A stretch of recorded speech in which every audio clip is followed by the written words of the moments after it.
Kevin says, what housing financial advice would you have for somebody whose job can move them to a new city year after year? We have a ton of clients that fall into this camp.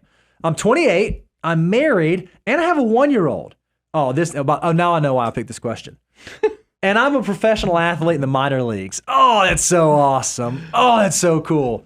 So his question is, I have a job where at any given moment I could change where I need to be living. I could have to move from one place to another place. So how do I go about thinking about housing? How do I approach that in a financial mutant way? Well, I'll set it up, but I'd love you to kind of start this off because you kind of resemble some of these things and know people who resemble some of these things. But Kevin, first of all, go to moneyguy.com/resources. We actually have guides as well as checklists on housing purchases. Yep. And I think that could be a tremendous value for you to go download that free resource.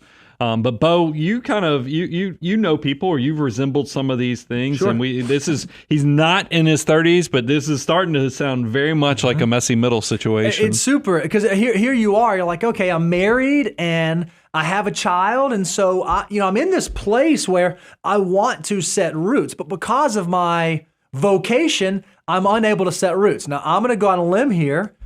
I'm going to say it's okay if you don't buy a house, because when you go to moneyguy.com/resources and you download our house buying checklist, one of the very first things you're going to see is that when it comes time to buy a house, can you answer this question? Yes, I believe I'm going to be here for at least 5 to 7 years.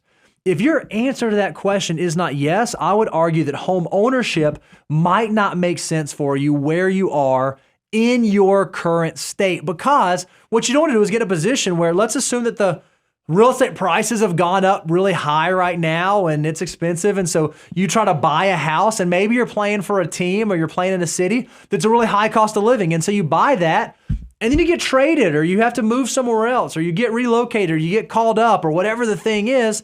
And then you have to move to a different area. Well, now you've either got to turn that expensive house into rental property, or you have to sell it. Well, what if something like 2020 happens? What if we go through a COVID? What if we go through a 2008 Great Recession, and all of a sudden you can't sell that piece of real estate? Now you are captivated. You are held there. So I think for someone in your situation, I think it's okay to be a renter. A lot of people operate under the assumption that when I'm renting, I'm just throwing money away. I think that is a false premise. And you mentioned Ramit earlier today. Ramit talks about this all the time.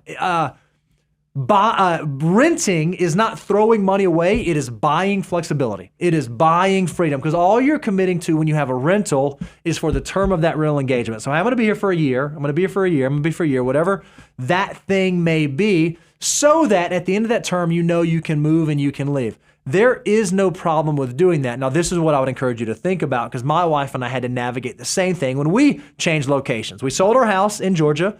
We knew that we were not going to buy immediately in Tennessee because we want to kind of figure out the lay of the land, and we had a few options. We could rent like the nice place, like the tippity-top, super fancy, swanky apartments, or we could go to something that was nice and decent. And I told her, I was like, yeah, I love that they have all the amenities and all the creature comforts, but instead of us experiencing that and getting to do that for a year, why don't we spend a little bit less on rent, something that still makes sense for us, and let's save that additional so that when we buy the house, then we can buy the things that we actually care about. Then we can focus on that. So I would argue one of the things you can do while you're in this very mobile stage of life is consider doing very reasonable housing so that you can stack up as much money as possible, so that when you do know that you have roots somewhere, you have a base of assets you'll be able to use to make that down payment, to capitalize on that opportunity. You agree with all that? No, I think that's great. And I love that you even gave the additional clarification, like on when you relocated up to Tennessee. Your place was nice, by the way. Yeah, it was great. But it's just that I feel like so many things now promote a lifestyle, like, with the gyms, the classes, the Peloton classes, the access. And you have to just ask yourself, are you actually going to use That's right.